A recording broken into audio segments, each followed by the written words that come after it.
जाब्रांपारायाव महापुरुष श्रीमन्त शंकरदेवनि 575थि जोनोम सान फालियो। गोदानै दाजानाय तामुलपुर जिल्ला सिंनि गरेस्वर नावकाटा ओनसोलनि जाब्रांपारा गामिनि रायजोफोरनि दैदेननायाव जाब्रांपारा ओनसोलनि गासै दालाय आरो क्षत्रिय समाजनि हेफाजाबाव महापुरुष श्रीमन्त शंकरदेवनि 575थि जोनोम सानखौ सानबानि मेहेरगोनां हाबाफारिजों फालिदों। हाबाफारि बादियै 24 सेप्तेम्बर रबिबारखालि फुंबिलि समाव इसोर फज'नाय आरो नाम आरज खालामो। दिनै नैथि साननि फुंबिलि समाव साखोन सिखोन खालामनाय, जाब्रांपारनि नामघरनि गाहाय दरखं बेखेवनाय, धोरोमारि फिरफिला बिरहोनाय आरो धोरोमारि हानजा सुरनाय हाबाफारि लानायजों लोगोसे धोरोम बिजाब फरायनाय हाबाफारि लायो होनना मिथिहोयो।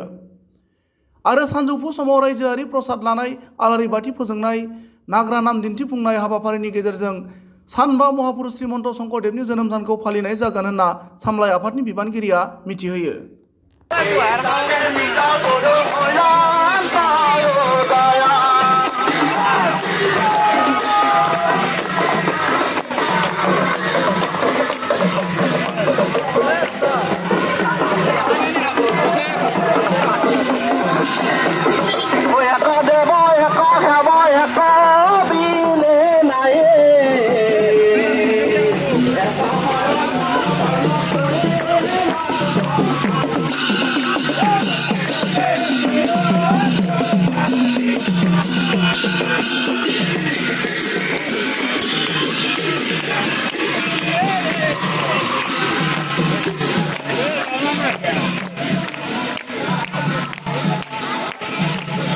प्राथमिक खबर मैं शारीरिकভাৱে খুবেই অসুস্থ।